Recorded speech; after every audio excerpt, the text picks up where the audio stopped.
Our next presenter is going to be Ana Maria Magallon. So Ana Maria, go ahead. Hello, everybody. Thank you for being here. My name is Ana Maria Magallon, and I teach ESL and also Spanish for native speakers. And it's actually freshman Spanish 1 that we teach in junior high at Roosevelt Junior High. Unfortunately, this year they canceled my native speakers class, but this is something that we did last year and that we have been doing for the past years with these kids. And so they're a very special kind of audience. So if we can move into the first slide, please, Alexandra. And basically, like Greg said, and I really loved it, he says, how do we take them from having to read to wanting to read? And I like to go even a step further, loving to read. I'm an avid reader, and I really want the kids to love reading and to see it more than just a like, oh, I have to do this for school kind of thing. And how do I do that? And at the same time, teach literature, teach writing, and literary analysis, all at the same time. So through this timeline, we read, we wrote, we did mock questions for an interview that we were able to Skype with the author. They got to meet the author. One class actually got to meet him in person. I'll tell you more about it. And then we published, a book that you'll see more, but I have a little one here. Is it backwards? Sorry, guys. There you go. And I'll tell you more about the book. So next slide, please. Alex, can we move this? Thank you. Okay, so my audience, who are my audience? 7th and 8th graders who are newcomers to our country, who unfortunately are reading at either kinder, first, second, or third grade level in their own language, being Spanish. And so I was faced with a challenge. I had one book that was a hand-me-down from Modesto High that was too hard for the high schoolers, and somehow it was given to the 7th and 8th graders. And it was crazy because that book was more like history, like the history of every Spanish-speaking country and how they got conquered and things like that, and how they gained their independence. So in thinking out of the box, I knew about this really great novel, which was a true story. And some of you, if you're in elementary, you've heard of it. It's called The Circuit, or Cajas de Cartón. And I really wanted to teach it because it's the story of a little boy who crosses the border illegally with his family looking for a better life. And through education, he's able to not just get a better life, but became a PhD professor at Santa Clara University. And he was the first one in his family to graduate. And he's also was Teacher of the Year of the entire 50 United States. And being a migrant myself, I didn't even know that you could be Teacher of the Year of the entire United States. He also worked very hard with I lost the name, the CTA, the people who give us a credential here, the California Credentialing Office for Teachers. And so I was really, really excited about this book and the story because he struggles with the language. So I'm like, oh, great, relevant, something for the kids to really connect with, a story that's real and someone that I could say to them, look, this is not a fiction character. This is a real person that we can meet someday. And so I didn't have the novel. I know it was approved in elementary. They wouldn't get it from me. So I was like, okay, think out of the box, think out of the box. And I remember being a migrant. We lived 6 months in Mexico and 6 months in California. So when I was in Mexico, my grandma had this radio. Anybody here old enough to know about these radios? And so we would listen to a soap opera called El Ojo de Vidrio, the glass-eyed man. Grandma and I would listen to on this, the transmitter radio. And I was like, okay, what if we listen to it? What if I get it? And I found it at the public library in audio cassettes, believe it or not. And so I said, well, the other thing these kids needed was listening skills because, where they come from school is so different. And sometimes they're in little rural areas where they have everybody from kinder through 6th grade in the same classroom with one teacher. So they really have a hard time listening.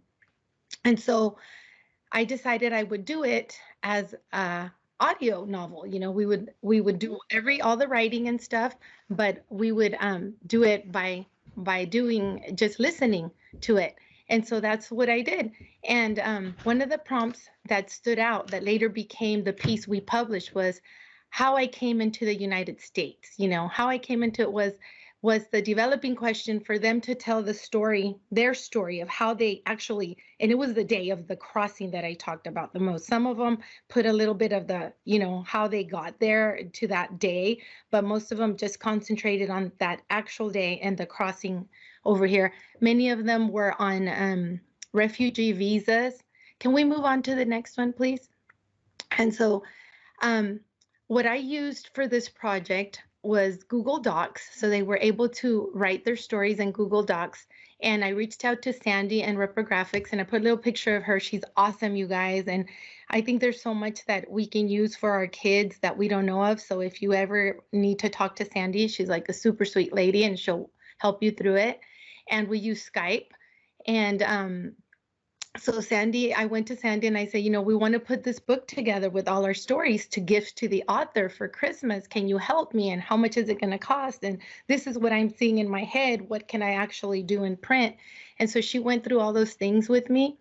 And then eventually I won an award.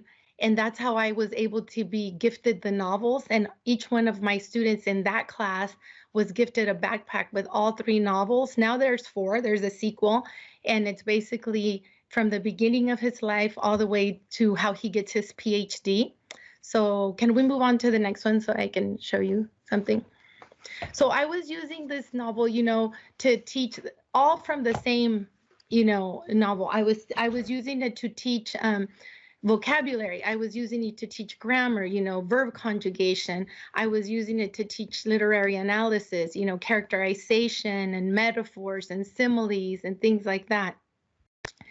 And some of the reactions from the kids, if you can see them there, like they're so happy because we were like, everybody wanted to be on the little screen and we actually projected it on the big one, but everybody wanted to be around the little laptop. And one of the kids told me I didn't believe he was real. And then the other kids told me, like, I didn't believe you when you said we would meet him. And I kept promising them. I said, I'm gonna set up a Skype. I'm gonna learn how to Skype so that we can meet him, you know, through the computer. And then some of the other great things, it's like some kids told me that now they knew they could be authors, that they can write their own stories. So they were anxious by the second novel. When we finished the first one, they wanted to read now, you know, they wanted to know. And they also fell in love with the character of Panchito. And a lot of them, I think one of the biggest ones was the kids telling me, now I know that my dreams can come true. You know, that was one of the biggest, I don't know, teacher accomplishments. I don't know how to tell you, because it was like seeing these kids not believing in themselves, you know, entering this country with so many challenges of poverty, of lack of education in their native language, and having to learn a second language. It's very important to develop like their first language so that they're strong. So when they go to English class and the teacher says, you know, this is a verb, they know what a verbo is, but a lot of times they don't, or they don't know what a noun is. And so it was just, it's just an amazing story. I can't tell you enough. And they're all in English. Actually, I was happy the 4th one wasn't translated at the time yet, you know, trying to push them to read that 4th one in English. That's his whole PhD. When he goes to that, he goes to, I think it's New York. I can't remember if it's NYU or somebody tell me, or Columbia. I think it's Columbia. Forgive me. And let me see, our next slide, please. So, wait, I just want to tell you something. Go back a little bit, go back, sorry. You see, he's holding the book. So one of the fun things we did after we read that first novel and we started on the second one, there's one chapter called The Christmas Gift. And I'm sorry, I get emotional because this is really the story of my family and a lot of the families that I know. And he wants a ball. All he wants is a little ball. And he's not able to get it. And his mom cries because when they go to get their gifts, all she could put was like a few candies in some socks. I'm sorry, you guys. But this is what education does.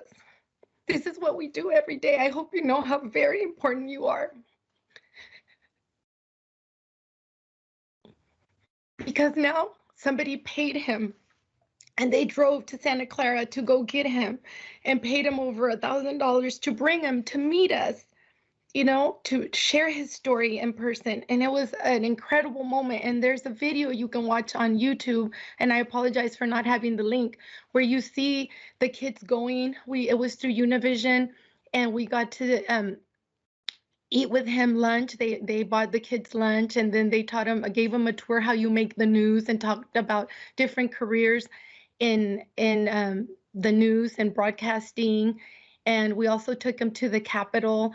And some of these kids have never left Modesto.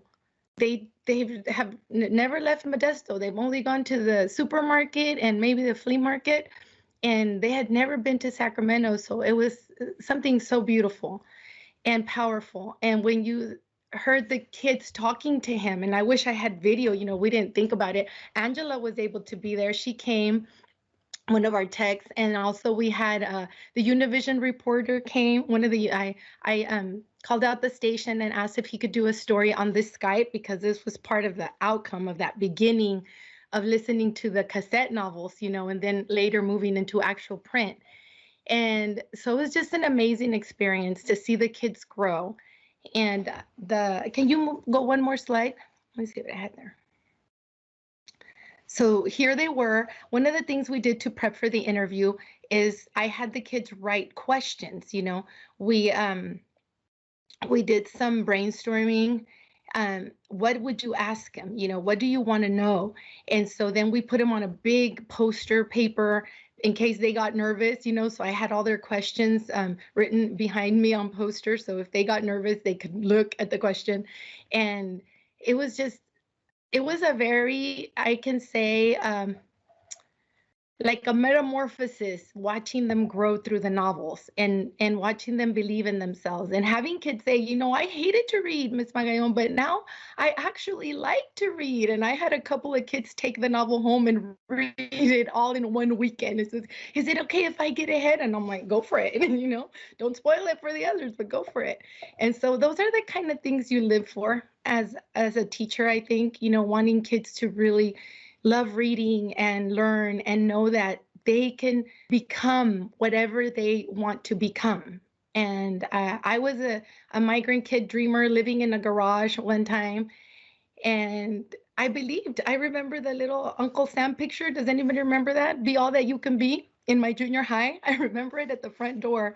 And that was one of the things that inspired me, and great teachers that never looked down on me. So our book is called Crossing Cultures, Cruzando Fronteras.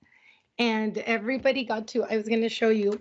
And I mean, when I tell you these kids, poor kids, are really low in their skills, I'm talking about kids that don't know the difference between a lowercase and a capital letter.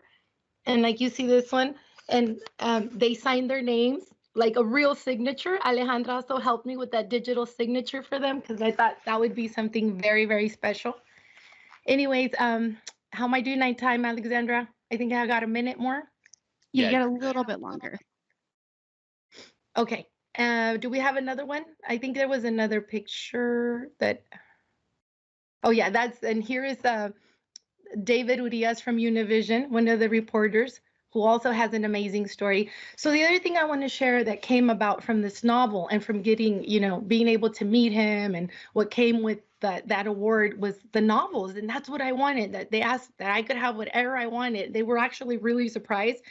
They called back and said, are you serious? Is that all she wants? She just wants books. And I wanted paper books, something they could look at and touch and open and revisit and go back and listen, to hear the voice of the author or the different characters and live that little piece of the story. I mean, there were times we were all crying in class, you guys, because of what he went through.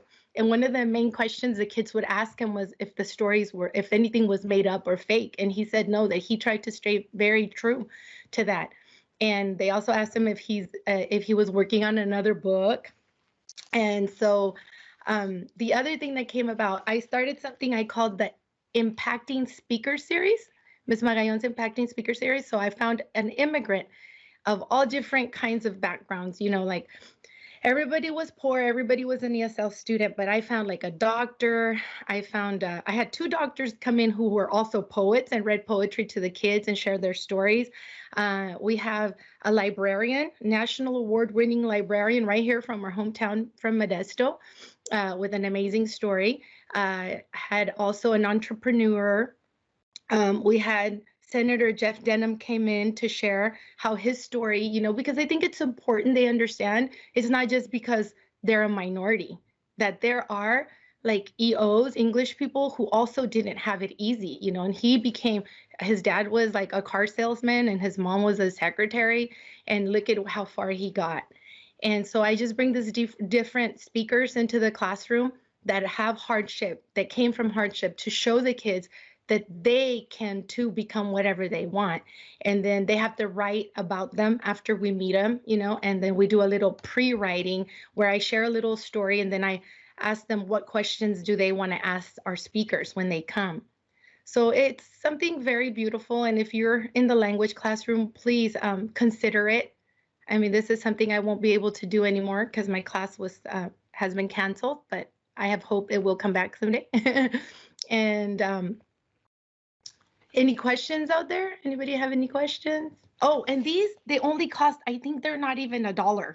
So, I had to go to the principal and look at the budget and see, can I do this? And like if you're a language teacher, like if you teach French or Spanish, I do that where they do like an autobiographical with each of our chapters. And at the end of the year, I also do these little books for them that they can take home with them in Spanish. They write about themselves. And so I think it was very neat that they became published authors. It's like, oh, look, now there's a book. And Dr. Jimenez told the kids that he had a copy archived at Santa Clara University, that it would be there forever, archived for them when they grow up. And of course, we got hit with COVID, but the end of this is unedited. So there was a purpose. I chose that. It was just the way that they wrote, because at the end of every quarter, they were going to revisit their writing and they were going to revise themselves to see how much they've grown. Like, for example, now they knew they needed capitals and periods at every sentence. Now they knew about accents or, spelling errors. And so then at the end of the year, we would revisit it one more time and to show themselves their growth. So that's my project. Thank you for listening. Are there any questions? Thank you for sharing, Anna. I didn't see any questions come in the chat other than people I think were really blown away.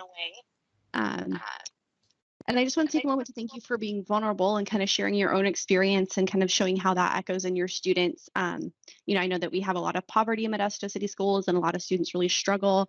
And it seems like this is a really powerful project and to really motivate your students and get them believing in themselves and inspired. So, and thank you for your own vulnerability and just sharing what you shared today and being emotional and just providing that safe space for your students. I think that's amazing. And just so everybody knows, we are going to be curating. I know Anna mentioned there was a video, and I know she shared the book. We are going to be curating these projects and posting them in Schoology, so you can go see the student samples on your own.